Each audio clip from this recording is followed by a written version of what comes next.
melalui medsos dan tidak ada hal yang tidak ada keterangan resmi yang itu menunjukkan bahwa itu bersumber dari DPR atau balik DPR atau sekjen DPR atau dan lain sebagainya. Dan itu sepertinya itu juga saya tidak menemukan itu di situs JDI hanya DPR, jadi ya seperti seperti. Jadi nggak otoritatif. Saya mengatakan begitu ya. Karena sangat minim sekali rujukan-rujukannya. Kalau saya boleh mengatakan dengan bahasa ekstrim, urung cetok. Urung cetok. Ya, ini kan saya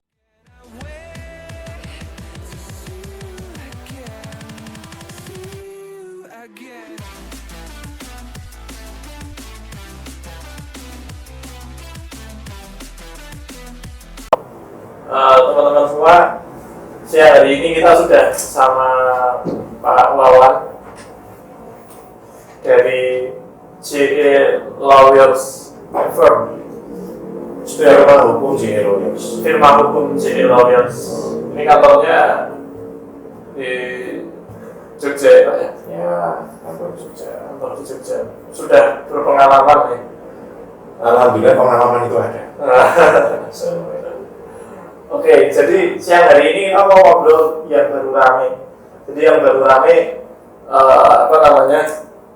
yang sekarang baru trending topik di mana-mana, di Twitter, beritanya full membahas satu RUU yang saat ini sedang menjadi perhatian seluruh masyarakat Indonesia. RUU Omnibus Law.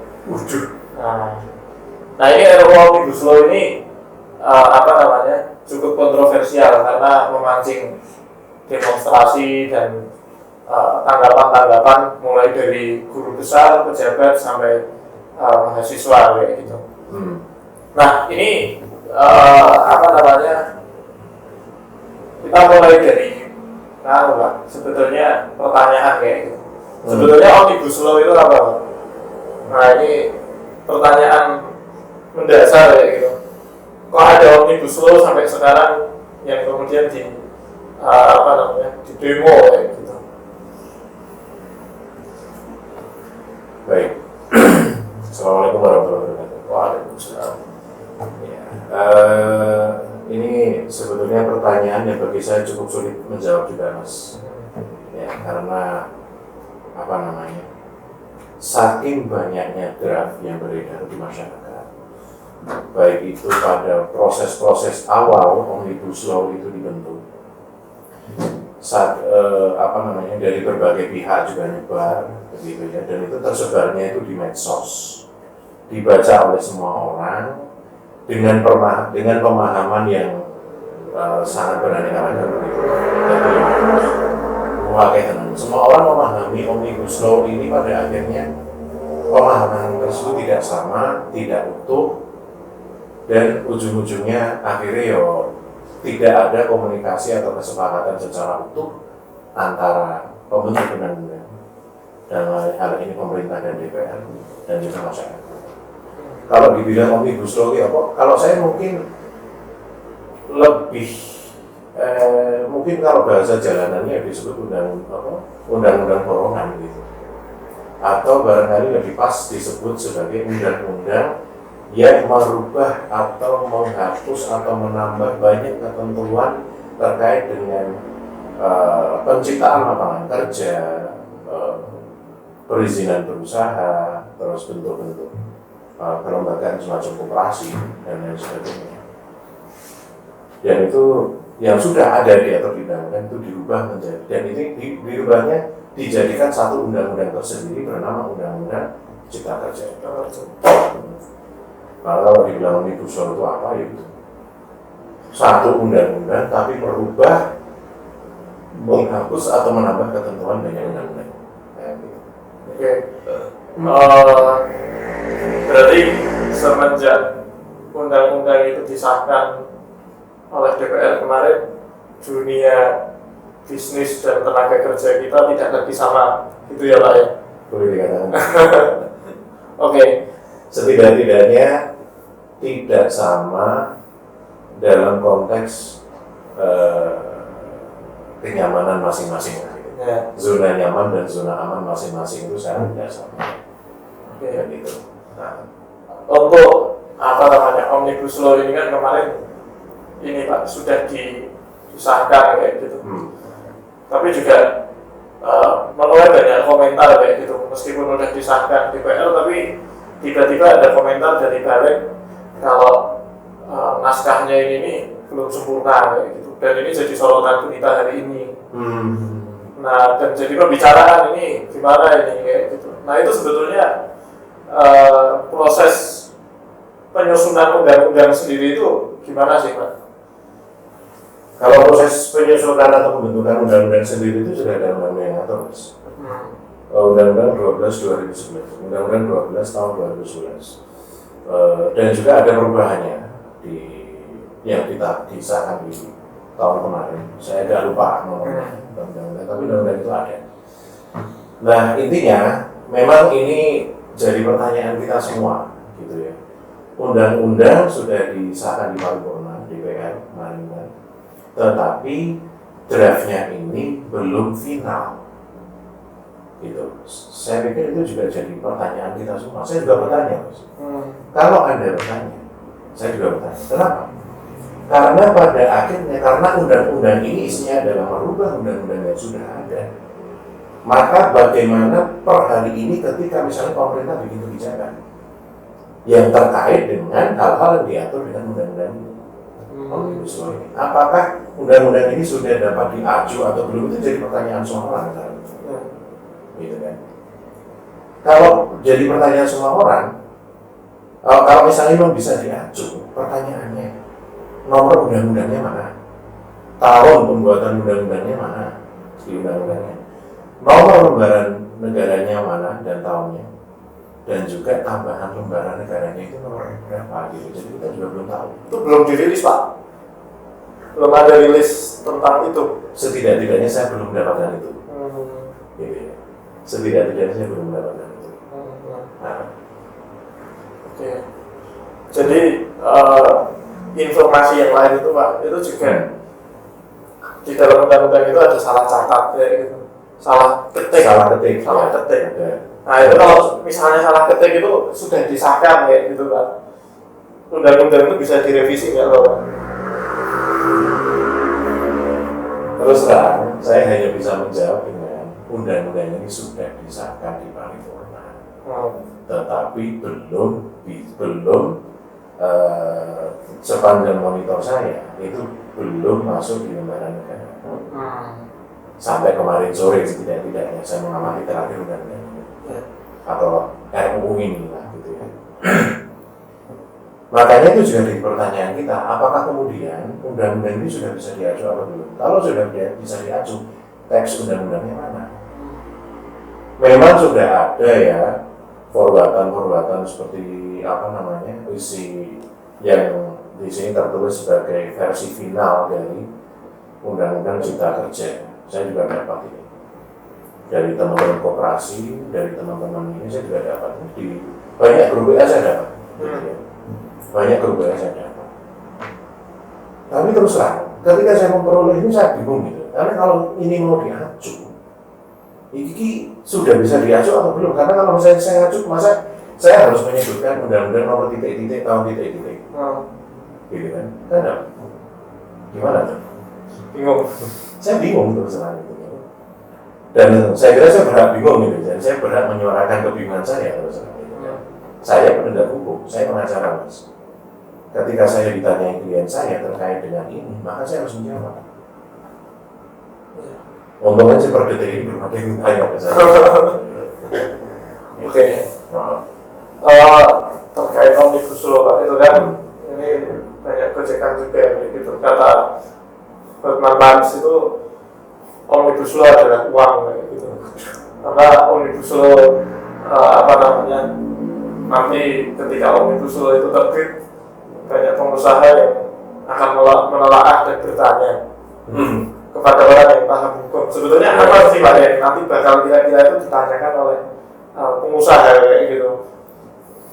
Banyak, Mas. Kebetulan kebutuhan ya kalau kita bicara jasa hukum, kebutuhan orang menjalankan bisnis itu kan banyak banget ya, terkait dengan hukum perizinannya, gitu kan, aspek transaksinya, ketenaga kerjaan bagaimana, pajak bagaimana, gitu kan, apalagi lapangan usahanya itu bagaimana mengelola dan lain sebagainya. Contoh misalnya pertambangan, bagaimana omnibus law ini ngatur pertambangan kan gitu ya. Bagaimana terkait dengan penguasaan tanah oleh masyarakat dan sebagainya yang dikaitkan dengan kebutuhan negara untuk melindungi usaha pertambangan ini misalnya. Itu kan jadi pertanyaan juga nantinya ke depannya. Dan juga bagaimana contoh misalnya koperasi. Sekarang kan berkembang koperasi syariah ya. Seperti bank yang kemudian berkembang ada perbankan syariah. Nah sekarang ada koperasi syariah. Nah bagaimana koperasi syariah itu juga bisa berjalan dan lain sebagainya. Karena kalau saya baca di sini ya yang di ada share file dari yang saya terima yang diakui sebagai undang-undang cipta kerja final version ini juga mengatur koperasi syariah. Ada beberapa poin pengaturan koperasi syariah. Tetapi sekali lagi saya hanya menganggap teks undang-undang yang saya terima ini sebagai wacana publik ya. Entah nanti apakah nanti ngaturnya seperti ini atau tidak, saya tidak tahu. Saya tidak berhak untuk menjudgment apakah ini benar-benar valid atau tidak. Yang jelas wacana publik itu ada. Gitu. Jadi yang beredar ini kita asumsikan sebagai wacana RUU Omnibus Law. Ya, kayak gitu. Dan precaution lah. Precaution. Nah kita juga bahas yang ini ya Pak ya. Nanti kalau sedikit-sedikit nyerempet konten kayak gitu, tapi kita nggak akan terlalu bahas mendalam kayak gitu terkait dengan ketenaga kerjaan dan lain sebagainya karena udah banyak dibahas. Udah kebanyakan dibahas. Oke. Sebetulnya kalau sebagai bagian ini Pak, koperasi, kayak gitu bagian koperasi, itu apa yang perlu dicermati dari pada precaution atau wacana RUU Omnibus Law yang beredar kayak gitu. Baik. Ini kebetulan saya juga pengawas syariah di beberapa koperasi. Saya juga konsultan hukum di beberapa koperasi. Saya juga anggota asosiasi koperasi. Gitu. Jadi memang saya kira cukup banyak kebutuhan yang seharusnya disikapi oleh sebuah regulasi yang terkait koperasi tersebut, termasuk koperasi syariah. Nah, kalau di sini ini memang ada beberapa ya yang terkait langsung dengan koperasi. Kalau di sini ini ada di halaman 456 wacana publik RUU atau Undang-Undang Cipta Kerja yang belum ada nomornya tadi yang saya terima. Gitu. Yang pertama ini koperasi pasal 86. Nah ini ada perubahan. Yang pertama pembentukan koperasi primer, koperasi primer dan koperasi sekunder. Koperasi primer ini dibentuk paling sedikit 9 orang dan koperasi sekunder dibentuk paling sedikit 3 koperasi. Nah berarti kalau Anda punya teman 9 orang, Anda bisa bikin koperasi. Sekarang ini Anda punya teman 9 orang, bisa bikin koperasi. Jadi nggak perlu boleh anggota sadar ya ini ya gitu, untuk bikin sebuah koperasi. Itu Dibandingkan peraturan yang dulu, saya tidak ingat jumlahnya, tapi yang jelas sepertinya ini lebih sedikit. Ya gitu ya. Kalau tidak salah 20 atau 16, saya tidak lupa itu. Tapi yang jelas ini lebih sedikit orangnya yang diperlukan untuk membentuk koperasi primer. Yang kedua ini perangkat organisasi koperasi, ini rapat anggota, pengurus dan pengawas. Nah, selain memiliki perangkat organisasi koperasi, kalau koperasi syariah harus punya Dewan Pengawas Syariah. Nah, ini kemajuan. Karena kalau di Undang-Undang 92, Undang-Undang Koperasi tahun 92, Undang-Undang Koperasi nomor 25 tahun 92, Dewan Pengawas Syariah itu tidak disebutkan.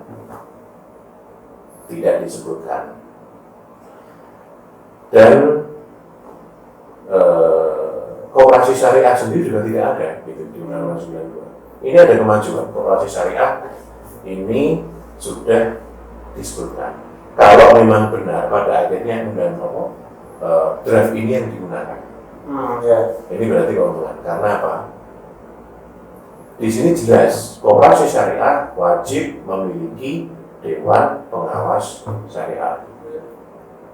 Gitu. Kalau jumlahnya ini tidak disebutkan. Berapa?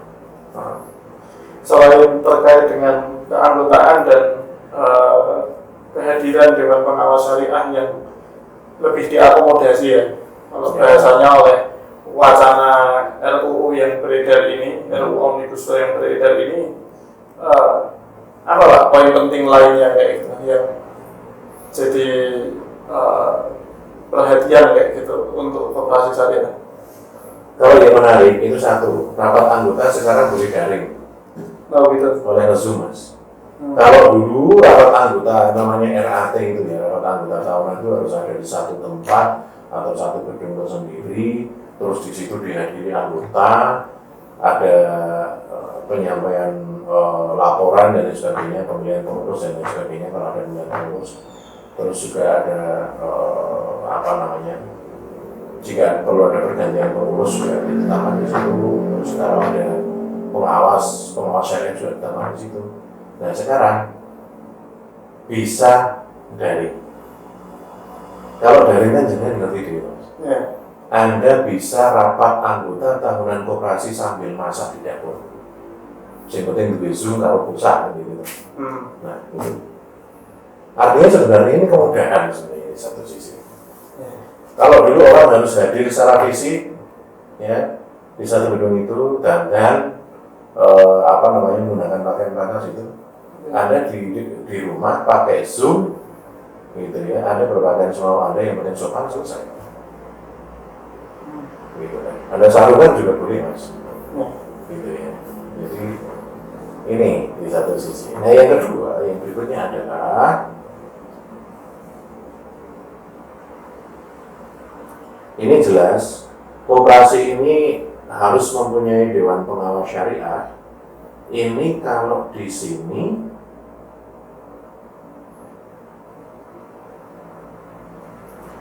tidak perlu mendapatkan sertifikasi sebagai Dewan Pengawas Syariah terlebih dahulu.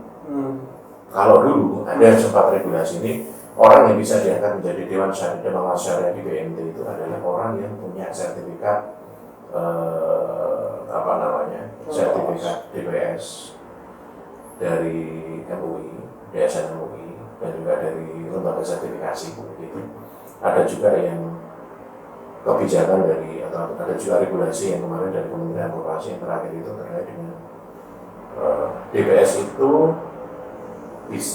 bisa diangkat ketika dia sudah memiliki sertifikat pelatihan DPS itu.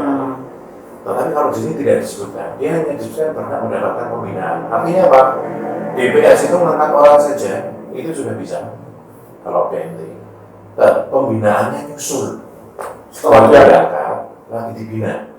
Kalau rumusannya seperti ini nantinya ya, itu seperti itu. Makanya dulu Mas, teman-teman BNT itu cukup kesulitan untuk memperoleh sumber daya DPS ya karena ini karena harus bersertifikasi.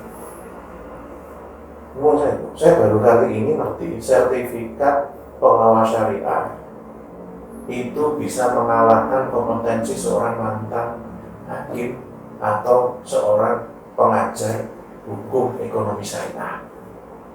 Bahkan seorang advokat itu apa Mas? Kalau tidak ada sertifikat ini itu dulu, gitu ya. Padahal hakim agama misalnya, dia mantan hakim agama, sudah purna dari jabatan hakim, dia punya kemampuan, dia masih punya semangat untuk, ya katakanlah menerapkan ilmunya begitu. Dia hanya terkendala sertifikasi, Mas. Padahal kurang opo mantan hakim gitu kan. Dosen, profesor hukum ekonomi syariah harus sertifikasi dulu sebelum jadi pengawas syariah. Saya boleh bilang ini regulasi, ini pengaturan yang sebenarnya tidak tepat untuk konteks orang-orang yang sudah punya keahlian. Advokat hukum Islam atau advokat yang biasanya berkecimpung di hukum ekonomi syariah, sudah makanannya sehari-hari, kenapa masih disertifikasi lagi? Ya kan gitu. Mantan hakim tadi sudah saya sebutkan. Sekarang sudah bisa langsung masuk, baru nanti sertifikasinya setelah jadi DPS. Jadi DPS. Sertifikasi atau pembinaan, kalau di sini bahasanya pembinaan sebenarnya. Gitu. Bahasanya ini pembinaan. Ya. Oke Pak, itu tentang koperasi Pak. Apa namanya? Isu menarik tentang koperasi yang lainnya. Ini karena jujur saya belum baca isu koperasi secara mendalam kayak gitu dalam wacana RUU Omnibus Law yang tersebar ini kayak gitu, dan ternyata ada banyak poin yang justru setelah diungkapkan itu memudahkan kayak gitu. Memudahkan koperasi di satu sisi kayak gitu kan. Di satu sisi memang memudahkan koperasi sebenarnya. Nah kalau bagian-bagian yang lain, apakah ada yang baru Pak dari RUU ini untuk koperasi? Sebentar.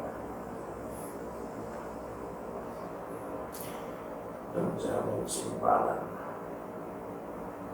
Kalau yang terkait dengan koperasi itu sepertinya memang hanya itu, gitu ya, yang saya baca.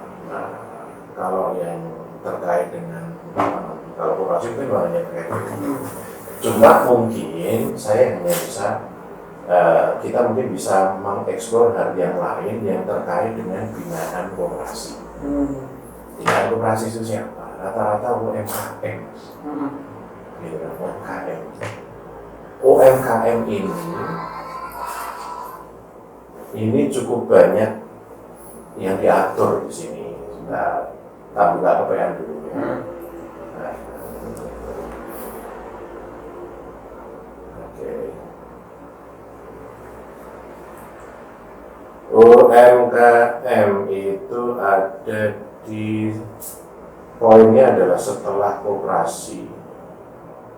Oh, ini ada basis data tunggal. Wah, ini dia.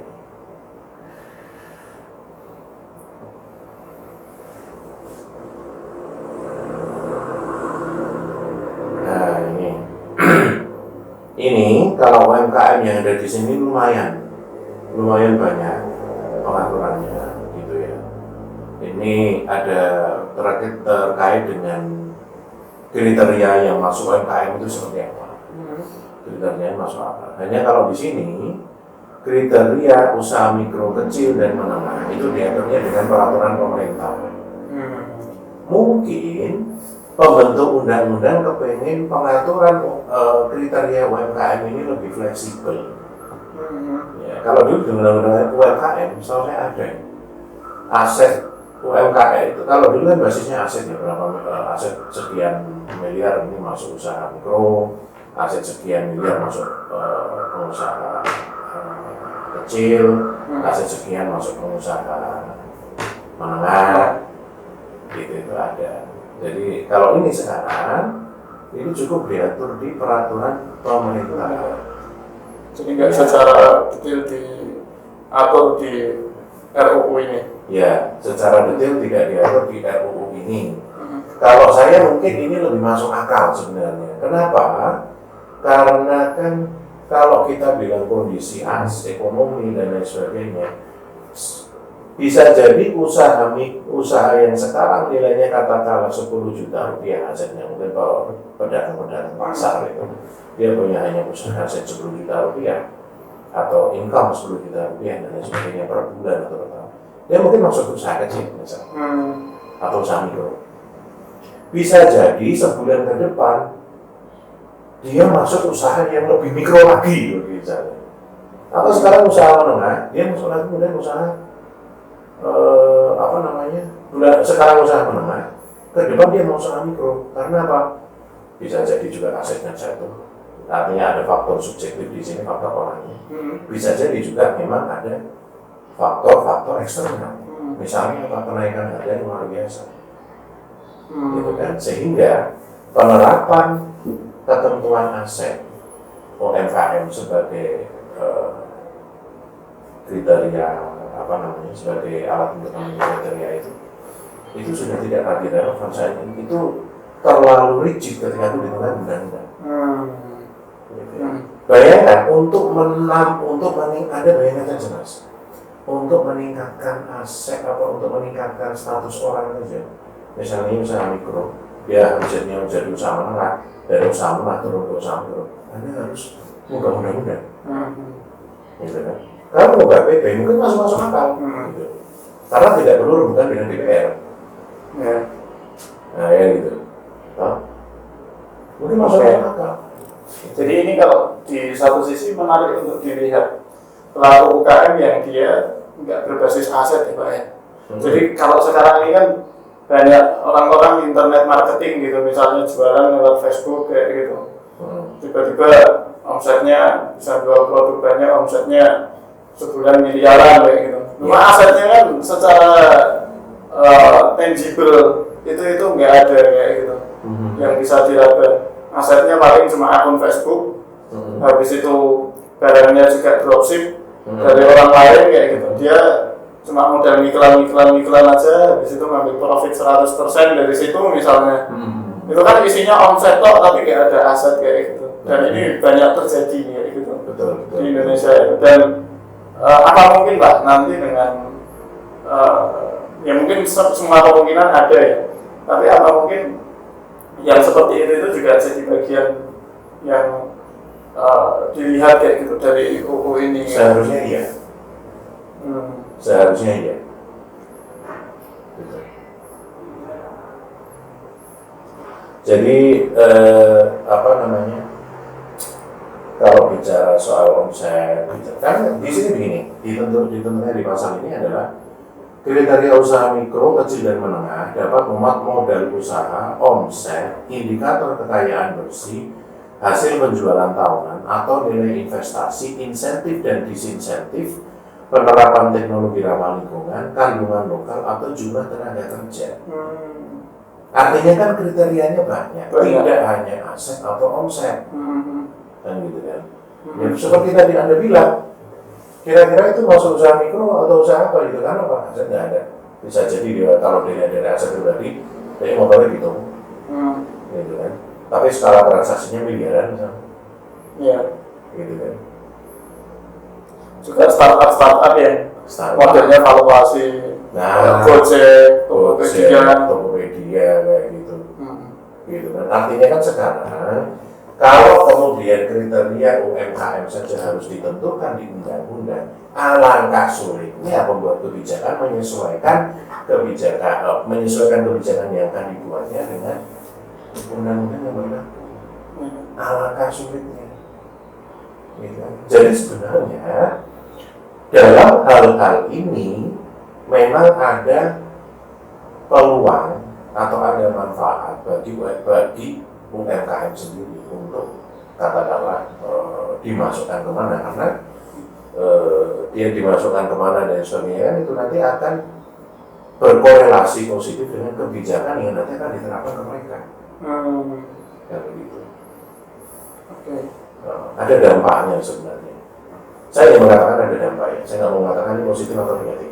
Saya tidak mau masuk ke area di mana di situ terjadi polemik, terjadi tuding-tudingan ini berpihak siapa, ini berpihak ke siapa. Ini disclaimer, kita melihat ini objektif apa adanya. Betul, sepakat aku Mas. Karena sekarang ini memang mohon maaf ya, saya tadi. Kenapa saya agak hematkan di media sosial dan juga bahkan di persidangan pun saya hematkan Mas. Kenapa? Karena saya selalu dihadapkan dengan tudingan lu berpihak ke siapa ketika saya bicara. Kalau saya kemudian mengatakan saya berpihak ke ini, pasti saya mendatangkan musuh ini. Saya berpihak ke sana, saya mendatangkan musuh lagi. Yang gitu. Resikonya lawyer pun Mas. Gitu kan. Kecuali kalau di pengadilan jelas saya bertarung dengan lawan saya. Gitu kan, persidangan untuk memenangkan perkara, ya gitu kan, atau untuk mencari keadilan lah bahasa yang paling tepat. Gitu ya. Tetapi kalau kemudian ini kita lempar wacana ke masyarakat, pertanyaannya kadang-kadang jelas, Mas. Anda ini berpihak ke siapa? Saya mau hindari pertanyaan itu. Ini disclaimer ya. Nanti ditulis disclaimer aja di depan. Ini bukan terkait pemihakan siapa kepada siapa, tapi lebih kepada bagaimana membaca situasi yang ada. Nah, kita objektif aja lah. Oke. Bagian yang lain, jadi apa namanya? Ini kan banyak angkatan kerja, kayak gitu. Angkatan kerja itu kan pilihannya dua. Kalau nggak masuk perusahaan, ya bikin perusahaan. Ya gitu. Kalau masuk perusahaan, saya kira banyak yang membahas kayak gitu tentang tenaga kerjaan, betul? Kayak gitu. Tapi sedikit yang membahas tentang membuat perusahaan dari perspektif wacana Omnibus Law ini, ya gitu. Nah ini kan terkait dengan orang-orang yang ingin berbisnis kayak gitu. Tadi kita sudah menyinggung dikit tentang UMKM kayak gitu, dan pengukuran UMKM apakah itu mikro, sangat mikro, menengah, tidak menengah atau besar ya gitu kan. Bahkan bukan UKM ya gitu. Nanti tidak diatur secara rigid di Omnibus Law ya gitu. Itu tadi tentang UKM, tapi terkait dengan yang tadi disebutkan di awal kayak gitu, bahwa landscape bisnis atau dunia kerja di Indonesia saat ini tidak lagi sama kayak itu, atau sudah berubah kayak gitu kan dengan adanya UU Omnibus Law kayak gitu. Yang jelas zona aman dan zona nyaman masing-masing sudah berubah. Kayak gitu. Nah ini juga menarik kayak gitu untuk orang-orang yang memulai perusahaan rintisan, startup. Nah ini gimana Pak? Ini untuk mungkin anak-anak muda itu kan banyak yang berniat untuk membuat perusahaan rintisan dengan adanya Omnibus Law. Apa yang perlu dicermati? Semuanya terkait, Mas. Semuanya terkait. Ya. Karena kan begini, orang berusaha yang dia butuhkan apa? Perizinan usahanya itu pasti. Saya bicara hukumnya. Saya belum bicara persoalan dengan apa dia memulai, set atau apa namanya. Ini perspektif hukum. Dia pasti dia akan butuh dia pasti akan butuh perizinan. Perizinan dan regulasi yang mengatur atas usahanya. Dia mau ada di mana dan sebagainya itu kan sudah ada pengaturannya gitu ya. Dan undang-undang lama sebenarnya juga harus diacu. Karena di sifatnya kalau di Omnibus Law kan hanya merubah, menghapus atau menambah. Ya gitu kan. Merubah, mengurangi atau menambah. Gitu. Di undang-undang lamanya. Nah, dia juga butuh tenaga kerja. Bagaimana memperlakukan seorang manpower, kan begitu bisa. Dan memang harus diakui begini. Di sini saya tidak akan menyalahkan siapa-siapa. Tapi mari kita berpikir sekarang ini, di mana kita akan menempatkan semua angkatan kerja yang setiap tahun selalu bertambah di Indonesia. Lulusan SMK nambah, lulusan perguruan tinggi nambah, S1 misalnya. Karena bahkan saya pernah mendengar satu kajian waktu itu sekitar tahun 2017 atau 18, saya tidak ingat persis ya. Saya pernah diajak diskusi oleh pemerintah daerah di yang sedang menghadapi satu masalah terkait dengan lulusan SMK itu. Karena ternyata salah satu penyumbang pengangguran terbesar adalah lulusan SMK. Gitu. Seperti ini, gitu ya. Nah, yang kemudian menjadi narasi kita itu nanti mau gimana? Apakah kita mau melingkan dengan bisnis yang bisa menyerap tenaga kerja? Atau kemudian membina mereka sehingga mereka bisa menjadi bisnismen baru? Itu saja kan pertanyaan ini kan belum kita jawab sebenarnya. Gitu kan? Dan memang mau jadi bisnismen atau mau jadi karyawan atau mungkin mau mengkombinasi dua-duanya, ini kan pilihan sebenarnya. pilihan masing-masing individu. Ya memang mau tidak mau harus kita akui bahwa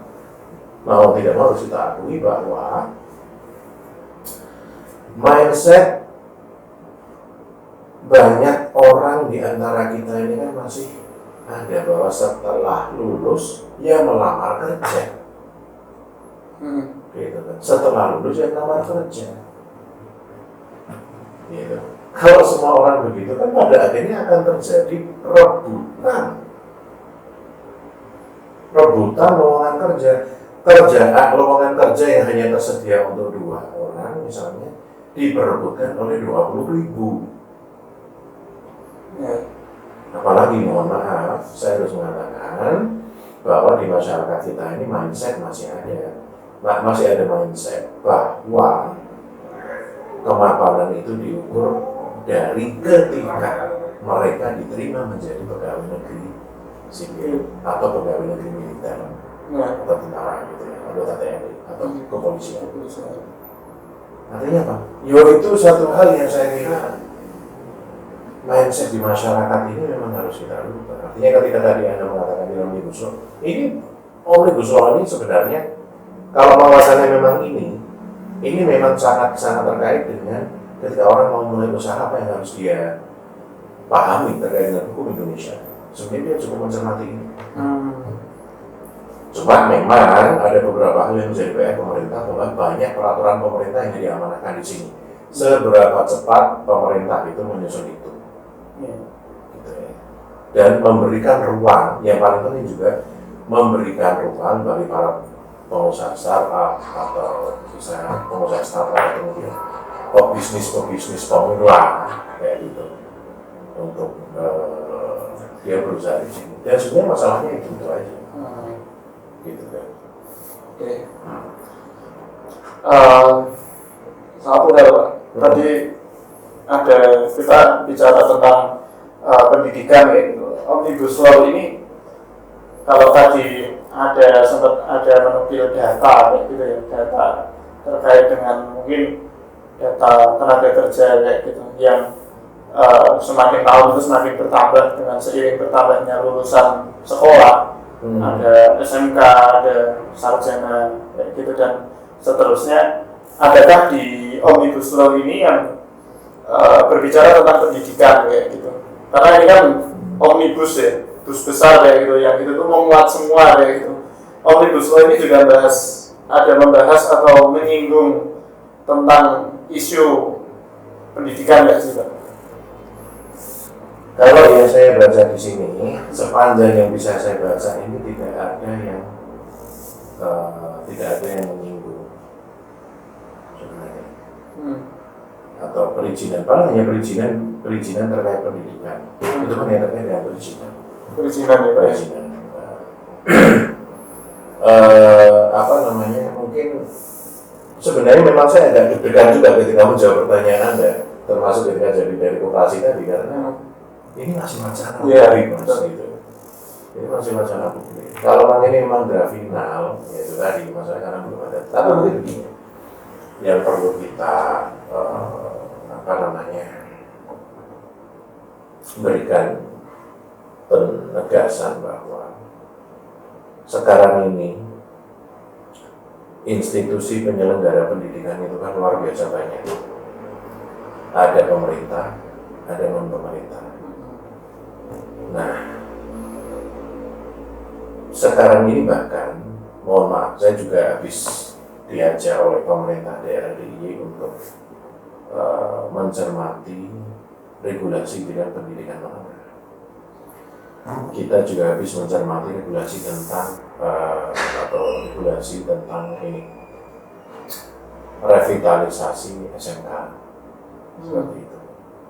Kita juga habis mencermati tentang pendidikan inklusi dan lain sebagainya. Saya sebagai lawyer, saya beberapa kali diminta opini hukum terkait dengan hal itu, dan itu juga kita sampaikan. Bahkan kita bikinkan draft regulasinya juga. Prinsipnya sih begini, bahwa yang sekarang menjadi isu di pendidikan itu adalah kualitas penyelenggaraan pendidikan tersebut. Kualitas itu kalau mungkin yang paling kasat mata diukur dari ini adalah lulusannya. Lulusannya ini mau jadi apa kan gitu. Bagaimana lulusan ini kemudian dia punya kalau saya harus mendefinisikan secara pribadi, kriteria pribadi apa yang saya inginkan dari seorang lulusan institusi pendidikan, dia mandiri dong. Kalau katakanlah kalau misalnya dia tidak diterima kerja atau tidak apa ya, cobalah kemudian kita itu mencari peluang bisnis. Regulasinya ada. Omnibus Law ini ya kalau saya boleh bilang kalau memang ini mempermudah perizinan ya saya harus mengatakan memang ada beberapa hal yang mempermudah seperti contoh koperasi tadi, UMKM tadi gitu kan. Cuma contoh mempermudah dan sekali lagi memang ini tergantung pemerintah ini nanti mau dibawa kemana kan gitu kan. Dan bagaimana nanti Omnibus Law ini bunyinya kayak apa kan kita juga belum tahu. Kita masih nunggu ya. Masih nunggu. Tapi sebagai wacana publik ini sudah ada. Dan sudah disahkan. Dan sudah disahkan RUU-nya. RUU-nya. Gitu kan. Ya kita nggak tahu. Terus terang saya nggak ngerti ya. Saya juga tidak ada di DPR juga kan. Saya juga nggak ngerti yang digunakan dokumen yang digunakan sebagai acuan pengesahannya Pak, kita juga nggak tahu. Ya memang beritanya cukup mengejutkan ketika di media dikatakan di beberapa media bahwa draft RUU ini bahkan belum final, masih editing, typo lah salah beberapa. Saya juga agak bingung kok bisa begini gitu. Ya, mau ditanyakan ke DPR saja. Apa yang terjadi sesungguhnya? Ya. Gitu. Oke. Terkait Omnibus Law karena ini hukum atau RUU yang sangat besar kayak gitu. Besar banget. Dan kita masuk ke yang ini Pak, ini poin tambahan sebetulnya. Jadi sebetulnya kayaknya broadcast yang beredar kayak gitu, broadcast yang beredar di sosial media.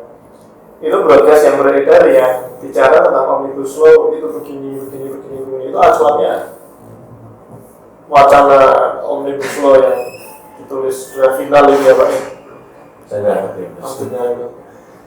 Karena begini ya, mohon maaf saya harus mengatakan kalau dari sejarah pembahasan Omnibus Law ini kan sudah mengundang kontroversi ya. Entah itu diakui atau tidak, itu jelas mengundang kontroversi dari berbagai pihak.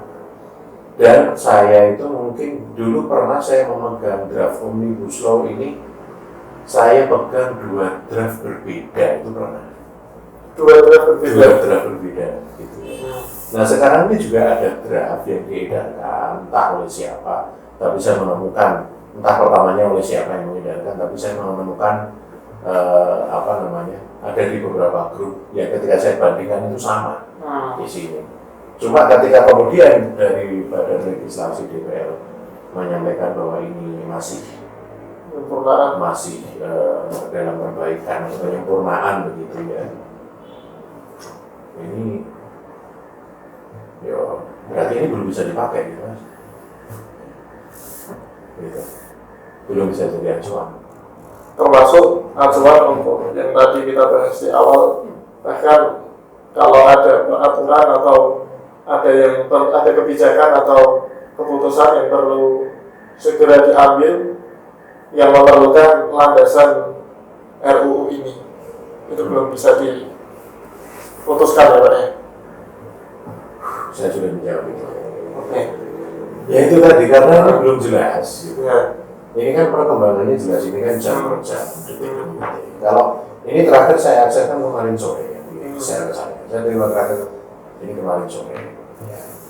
Bisa jadi sekarang sudah ada draft final, kita nggak tahu, kita belum ngecek. Saya belum ngecek di webnya DPR apakah sudah ada draft final. Sudah prinsipnya kalau final itu kan berarti ada nomor undang-undangnya, ada tahun pembuatan undang-undangnya, ada nomor lembaga negara dan ada nomor tambahan lembaga negara. Oke. itu dari yang kasat mata. Gitu, dan ada apa namanya, itu memang sudah ditandatangani oleh Presiden. Oke, mungkin begitu Pak Wawan. Jadi diskusi kita siang hari ini hampir mungkin sudah 30 menit. Ya gitu, kita bahas tentang RUU Omnibus Law. Mungkin ada pertanyaan dari yang di belakang kamera. Saya tanya teknis orang teknis.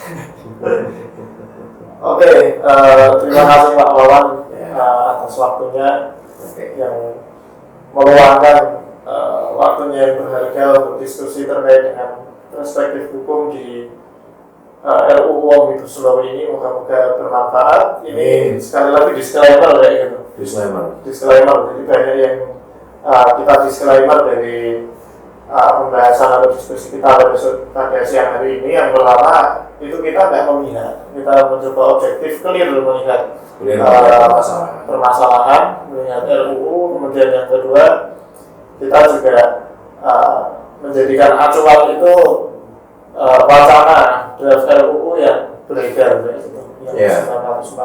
Artinya ini adalah sumber yang belum bisa dipertanggungjawabkan sebenarnya. Tetapi sebagai wacana publik ini layak dibahas sebagai wacana publik. Oke, itu teman-teman. Pak Wawan, terima kasih. Kita cukupkan. Assalamualaikum warahmatullahi wabarakatuh. Waalaikumsalam warahmatullahi wabarakatuh.